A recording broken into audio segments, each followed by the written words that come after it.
Hi friends. So I had a number of people ask how I did my illustrations, and so I thought it would be fun to do a video on how I get from start to finish with, or how I did go from start to finish with my children's book. Funny enough, I actually recorded a version of this video a couple days ago, and it turned out that none of it recorded. So I'm doing that again now. And hopefully this time it works. But anyways, here's a finished copy of my book. This is the hardcover version, and I do like how this looks. I do like the interior of the paperback version better actually, but this is this one. This is very nice. But as I mentioned in I think it was a blog post that I did a week or so ago, I started this book about 3 years ago. An idea kind of picked up from my mom from a onesie that my son was wearing with a little dragon, or it was a dinosaur in his pocket. And that day, after he went down for a nap, I wrote down the text that is now in here, although I edited it a little bit since then, so it's not actually as long as my original text was. But then the illustrations themselves took a very long time, and that's kind of what I want to talk about a bit today. So when I'm first starting these sorts of things, I wish I could show you guys my pin board, because that's really how I organize a lot of my thoughts. On my pin board, I have these color swatches. I have sticky notes for like colors and sizes, timelines, metadata, other details from like fonts and whatnot that I usually keep there, but I can't get to that right now. But I can show you this, and these are thumbnail sketches is what these are called, of layouts for another book that I'm actually working on that I have no idea when I will be done with it, because as I said, this one took 3 years, so we'll see. Well, not quite 3 years, almost 3 years from start to finish. So we'll see when this one actually ends up coming out. Plus, I want to change up my drawing style as well for this book. But after I had my idea and I wrote the text for it, I would come up with these little thumbnail sketches and kind of get an idea of how I wanted to lay out the book and what I wanted to have happen in each full spread. So this would be, the whole 2-page layout spread. What exactly do I want to happen here? And that changes, but you can't really change something when you don't have like the idea first. So thumbnail sketches, and then from there I start drawing some more detailed pictures of what I want the different scenes to look like. And these are a couple of sketches I have. There's another one that I did, you'll see in the book. There's another one. I can't remember how many sketches I have in here for this. That's when you see towards the end. And so I come up with, they're still pretty, sketchy at this point too, but I at least get an idea of what I want. And so once I have this down, and you can see like I didn't really spend a whole lot of time on the window frame here to make that straight. But once I have this down, and I have my sketch for each individual layout, or even, there's actually one I have somewhere. Let's see if I can find it. It might be over here. There's some that I did that weren't even like the full layout of like the way I drew them was like, this is not how it's going to look in the book, but it at least let me get, oops, didn't mean to click on that yet. At least let me get like the idea of what I wanted like the different things to look like on the page. And so after that, obviously I would take a picture of just the sketches that I have on paper, and I'd take a picture with my phone, and I'd uploaded it to my computer like this. And once I had it here, I would open up this app over here called Autodesk Sketchbook, and there we go. And what I would do is I'd come over here and I'd add an image, and we'll just add you, and that's really big, so we're gonna make that smaller. And so now I have my image in here, and obviously it wouldn't be in the middle of the page like that. And I can actually change the canvas size if I wanted to. I'm not going to right now, but I could change the canvas size right here. Here, I'll just show you actually right now. We'll change the canvas size. See, now it's smaller. kind of cool.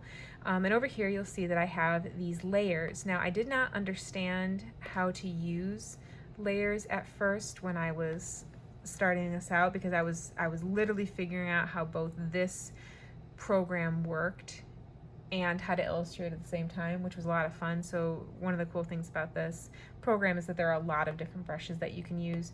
And so the whole time I'm like trying to figure out what kind of brushes I want to use, what kind of style I want to make this. So a lot of times when I think I would finish a drawing, and then I'd have to go back in later and be like, well, actually I want it to look like this. Actually, I want it to have this texture. Actually, I want the background to look like this.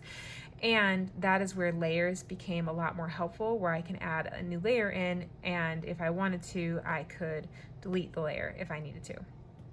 I did not understand how all of that worked at first, and so that was a whole learning curve on really making that work for me. So anyway, so once I have a new layer in, so I can start, and very often I might name it something, so we can go over here and we can rename layer, boy outline. There we go. And so now I'm going to go in here and I'm going to choose my brush, and we're going to do, let's see, what do we want to do? We want to do the pen. Let me do the pen. Thank you. And we're going to choose the color over here. We're going to make it black. And this is going to be a little funky. You know, I might actually just flip this over. No, it's not going to let me flip it. Never mind. Okay. Usually I use this as a tablet, not as my actual like laptop being open. So we're just gonna make that work. But I would come in here and I can, oops, that's really thick. So we're gonna undo that. And sorry, I was just using this for something else. Let's see how that looks. That's still really thick. We'll go there. Okay. And we can come in here and we can draw some hair. Isn't that fancy? One of the nice things is I can actually like turn this like actual paper. Like I would be doing, like if I was doing this with my sketchbook, which would be something that I would do to get my angles right. Because that's actually what I'm used to doing. I tend to draw with graphite pencils, and I do watercolors, and I do oil paints. And so moving to a digital medium like this was a huge learning curve for me. But I'll go in here, we'll draw his neck. There we go. And actually sometimes if I'm not going to do it for this right here, but if I wanted it to be more stable, I could do something like this, and it would correct my my shaky hand, which I actually do have pretty severely. Not severely, that might be a little too strong. My hands tend to shake though when I'm drawing it. It's actually a big problem when I'm, see, right there, that was really shaky. But it's okay because we are drawing cloth right now on a little boy, and I highly doubt that his shirt is going to be wrinkle-free. See, he's got nice little wrinkles in his shirt. Sorry, you guys are going to hear me sing things from time to time when I'm doing this, and you'll see now that also that this is taking me a little bit of time to do, which is why this took me so long to actually illustrate. Plus I was busy working on other books at the same time, like my cookbook actually. And then in the middle I decided to do a Shakespeare commentary too, which I also drew pictures for, but I'm not, oops, I just hit my button. There's a button on here actually that I can press if I wanted to, and I could like erase something, but I don't want to erase that.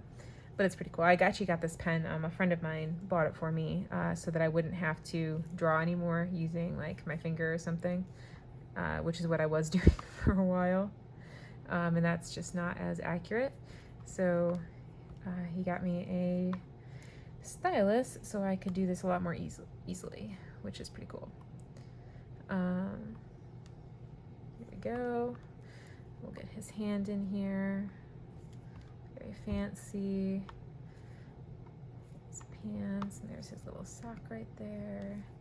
Okay, I think we've got, oh nope, there's his leg. Part of his leg. Got just about all of the boy sketched out, which is great. Okay, and now I come over here.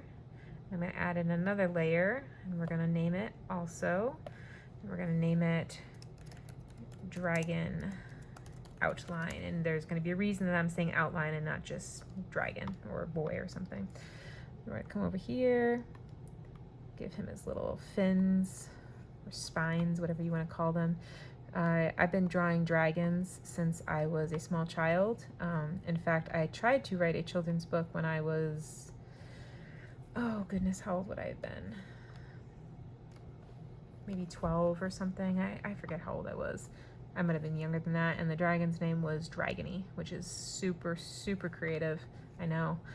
Never could have guessed a small child would name their dragon that. And I don't even remember what most of the story was. I found it in a notebook at some point, and I'm like, I had no memory of actually writing it, but I'm just like, this is so cute. But yeah, but anytime I've ever drawn dragons, they always have these little spines on them, because somewhere in my mind I got it that dragons are supposed to have spines, otherwise they're not dragons. Like, why would a dragon not have a spine, you know? You'll see I'm not going exactly what I have drawn there either. Some little more spines. Okay, we'll get nice, oops. Okay, let's get that. There's a time I'm gonna need the, there we go. Okay, and we'll get you in there too. Wow, that was totally crooked. I am not doing this very well right now, okay? The funny thing is that technically I've already done all of this because this scene is in the book, but I'm going to do it again for you guys, so I hope you appreciate it. But now you can see why this takes me a half a minute, you know, to do, because I have to go in and I am re-sketching everything. And let's see, get some more creases. So now I'm going to go up here. Oops, do I want that there? Nope, I'm going to move actually down here. And we're going to do the creases in the bed. And maybe have a crease there. We have a little crease there, a little crease. And then we're going to draw the actual bed. There we go. Lovely. And you know what, because I just don't feel like drawing it again, it's already done. Oops, that's very crooked. Actually, there's another fun little tool I might as well just use up here. There we go. Bada bing. Here, let's make sure this is straight already. There we go. Nice little angles going on right there. Up there. We'll move it up. There. Move it up. Normally I would take a lot more time to make sure that those are all even, but you know what, guys? I don't want this to actually take a month like some of these drawings took me, because it did take me that long with some of them. I kept going back and I'm just like, I don't know what to do. There you go. Some of these tools though do actually help me save time, so I don't have to just focus on something like that. So there we go. Now we got the sketch in, the basic sketch in at least, and now I can turn off the picture layer. And now you can see this is what I have the work with. So now I have the outline. So now I'll go over here to the boy. Actually, I'll go here, and I'm going to add another one, and we're going to change pens. And I think we're going to do this one. I have a couple new ones because I've been playing around with some colors. And so, you know what? We'll just do that right there.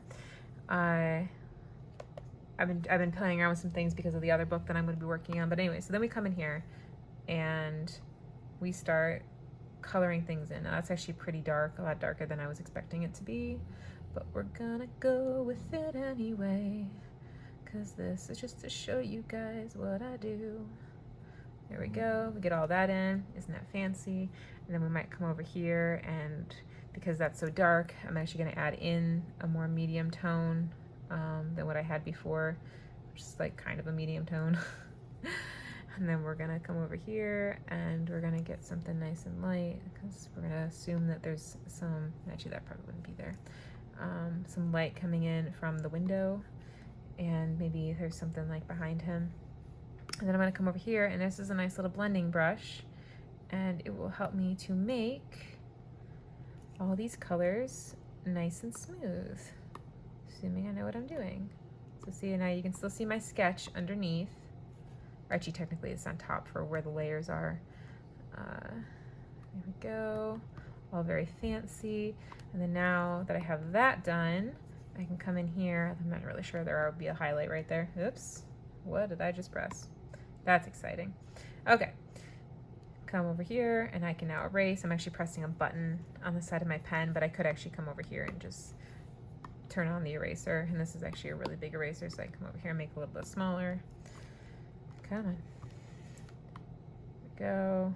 Probably erased too much of that, but that's okay. And then I come over here and make a little bit more, some crisper lines for my drawing. Usually I wouldn't do this till I liked what I was done with this. I might even add like some texture. So there we go. I might, if I was gonna label this, I might label that pants. And then I'd add another layer in and we'll make it red. It seems red. It's hard for me to tell from the angle of this right now. And I'll come in here and I'll find my little brush again and I will draw his shirt. Got a fancy red shirt. I decided to go with bold colors for this book because my son liked them. But you might notice, and obviously I'm not to the dragon yet for this, but I made the dragon teal because that is my daughter's current favorite color. Everything is teal to her, even if it's actually not technically teal. So I might come in with some shadows in here. Don't think about them too much. I'm kind of just getting this in where I want it to be in. And then maybe we'll do a couple of highlights over here on his shoulder, coming in from around the window. Maybe back in here, there'd be a nice little shadow. Might blend that a bit. You can see there's a little bit of texture with this brush. It shows up more with certain colors. But yeah, I can just kind of blend it in a little bit. So it's not quite so stark. But anyways, I chose the bold colors because my son seemed to like those a little bit better, and it just seemed right on a little boy. I actually chose a set of, I think it was 5 colors initially for my children's book. And obviously I think there's more than 5 colors in the book, but like the main ones kind of repeat themselves, especially with the little boy. He's wearing the same thing over and over again, and then the dragon's wearing that. And then let's actually head over to the dragon real quick. So we'll go over to him and we'll add a new layer in, and we'll get him to be, let's find ourselves, I think this might be the color I used for some of it. And we'll come over here, and now we're gonna put the dragon in. Ta-da! Now the dragon was fun because while he is this lovely teal color, there were a lot of layers to him. So you'll notice I don't have his spines in right there, although I have to draw them in because of where this all lines up here. But his spines are a different color than the rest of his body, and on a couple of occasions I kind of made them just a littlest bit translucent. So I'd actually have to come in here, and I might even use, here's my pencil, this over here, and make it a nice light color. Come in here, see, and we will make his spines that nice like aqua color, which is, I think, technically the color that my daughter likes when she says teal, but every time she sees the dragon when I read her the book, she's like, I love the teal dragon, look at the teal dragon, which makes my heart happy. I do love that she loves that. And like I said, I've always loved dragons. I've always loved reptiles, snakes and stuff like that, much to my mother's chagrin. And I love dragons. In fact, if you go over to my Redbubble, I have a whole bunch of little reading dragons that are my favorite. So then I might come over here and make this darker, and I'm looking for, there's a couple I could use. I could use dotted right here, or I could use speckled, but I think here I will use dotted, and I will add, oops, that is way too big, holy cow. Let's make you smaller. Let's also make you darker. And that's still way too big. Why did that happen? So annoying. Touch screens, I tell you. Come in here, still a little bit, now it's too small. Let's try you now. There we go. Okay, got a little bit of texture now on the dragon, little dragon guy. Obviously I'm gonna have to erase some of that, but I can come in here, get my eraser,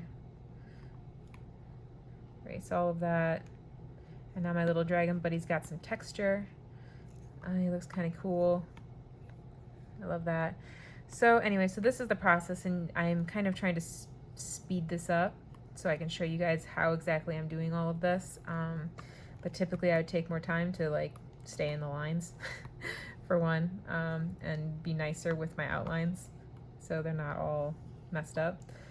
But this is the basic process of how I do this, and then slowly but surely I would add in backgrounds. Like I could come back in here and I could add in a layer, and let's maybe get ourselves like this lovely color, and I think we'll make it green. Please make it green. There we go. And I could add in nice background texture. Isn't that fancy? He's headless. Oh no. I maybe add in, this is all crunched up together. Add another one. Maybe we'll do some nice little watercolor and we'll make it blue. And we'll put that in for the windows, you know. Actually, I'd probably put this back here. I could even double this layer if I wanted to, just to make it darker, which is pretty cool. I can combine those layers then. I did that often once I was like done with something. I would combine it and be like, okay, this is done. But also I would probably make it, there you go. Let that little thing shine through. This actually, I'll show you guys something. When I was making the, there's fireflies in this scene. Let's see, where are my colors? We're gonna make this gold, and this is a little bit big, but basically that's what I was doing, is I was adding in these little starbursts, which is kind of cool, for the little fireflies. So I know it looks kind of funny. He looks green now. If I wanted to remove that, I could do something like that. And actually, I just saw I forgot to change layers when I added the little starburst, and so now they're stuck together. Isn't that annoying? I did that a number of times where I would forget to change layers, or I would forget to add a new layer, and I would start drawing something, and then it would become very difficult for me to go back later and try to figure out where on earth was this. So you'll notice right here, like I have this little dot here. Let's try to see. Can I erase it? Aha, I can erase it. Okay. But there are times where something like that would happen and I have a dot on the screen, and I would have to go through every single layer trying to figure out where did I forget to switch layers to now erase this, or I'd need to like delete something, and all of a sudden a whole section would go, and it's like, oh, what did I do? So figuring out the layers was definitely a huge stepping stone for me. But anyways, that's the basic idea of how I get this done. I'm obviously not going to draw the entire thing, but that's kind of how I do this at a basic level. And then when I was done, I would I can save it, but I could also save a copy either as a TIFF file, which is this, it'll keep the layers. But if I want to upload it to Canva, I would need to do it as a PNG file. So I could save it as a PNG file, and we'll go over to, where's my downloads? There we go, we'll go to sketches, and we will save it there. Okay, cool. And so we'd have that saved. So then I will close that, and I will go over to Canva. And so I would have, when I was done, I would have these full spreads. This actually is different because this is my cover. That would look a little bit different. But I would make these whole spreads like this one, for instance, and I would download this whole picture as a PNG file, and then I'd upload it to Canva, where I could then add in my text, and I could arrange things as I want. As you can see, this is a separate picture from the rest of this. This is a separate picture from this. This is actually multiple pictures. There's this, and then there's this, and this is actually like several layers on Canva. But then I could go into Canva and I can upload all of my pictures and all of that, and adjust them if I needed to, and then add my text, obviously, which is very helpful. The text I chose for this book is called School Bell, and the reason I chose it is because if you look at it real closely, let's see if this has enough variety. I wanted the letters to look different enough that, say, someone with like dyslexia could read this and not have too much trouble. I'm not sure that this is the best font. I tried to do a little bit of research into it, but if you have dyslexia and you're reading my book and you're like, well, it's okay, or like, no, this is like not great, let me know, and I can try to do something different. I wanted it to still be readable and not look like because there's some fonts that look so different that it's distracting for most people to read. So I wanted to be kind of whimsical. I wanted it to be easy for more people to read. I also wanted it's kind of hard to tell because I'm zooming in and out like this, but when you come into here, you can actually see that the text is actually, like, you see my finger under it. The text is actually pretty big, so it's easier for a child who's learning to read to actually like put their finger under it and like see the letters, where on a lot of books the font is so small that you really need an adult to read it, because it's harder for the kids to read, and for adults who have poor eyesight. Frankly, I wear glasses, and it's kind of nice to be able to see the words, you know, from a distance. So that's why I chose this font in particular. I wanted things like, you know, here you got the D and here you have a B, where they look different enough. Actually, those are two are right next to each other. They look different enough. I was hoping that it would be easier for people with dyslexia to read. You got the A and the O, hopefully. So I don't know. That was my goal. That was why I chose it. Anyways, though, so then I'd upload it to here. That's great. And then I'd come over here to share, and you would want to download this sort of thing. And instead of being a PNG, because that would just be a picture, I would go to PDF print, and it wouldn't be all 19 pages. It would be, actually it'd be all pages except for those ones. And you choose the pages that you want to be printed in a file as a PDF. And then I typically do CMYK, just for good measure, because I think it's better. It's not letting me do it because right now I don't actually have a subscription. But you can go in and you can download, and of course now it's being funky, making me do everything again. You have to do PDF print though, or you can't upload it to KDP. So then you download it, and you would have a PDF file, and that you could upload to KDP. Once you have the file to upload, you need to make sure you have like your metadata. That would include like obviously your title, your name, your ISBN, keywords that you'd want to use, descriptions. I typically have 3. I have my elevator mini description, mid-size one, and then a long detailed description. This one didn't have a super long detailed description, but I like having them where you can upload them to your blog or, you know, your website or whatever, and also to KDP, so that when people look at your book online, they've got a little mini blurb so they know right off the bat, okay, this is what the book's about, and if they want to, you know, click see more, they can like, here's more information about this book. So you'd upload all that together, bada bing, bada boom, you have a children's book. Now, as shown before, I have this book in both paperback and hardcover. Sorry, I try to just move this back a little bit. KDP, for this length of book, it's only 34 pages. Can't do hardcover. It's too short. So I'm actually hoping that my next book will be significantly longer. We'll see how that goes. So this was printed through Ingram, this one's printed through Ingram, who I'm actually mad at right now. But that's how basically this goes though. So, you know, you start with the idea, you do thumbnail sketches, you do actual sketches, you upload those to your computer, hello, and then you open up your sketch program. A lot of people I know use a program called Procreate. It is expensive, and you have to have Apple products to use them. This is obviously on a PC laptop. This is actually a 360 laptop where I could actually turn it into a tablet, but that was just, it wasn't letting me do that because of how I have my cord plugged in right now. You know, and then I highly advise using a stylus to do this and not your finger, because that will take a really, really long time and you'll be very sad with yourself after a very short period of time. But this program itself it takes some getting used to. I did discover recently that I can actually make my own brushes, which is a lot of fun, and I'm hoping to have more fun with later.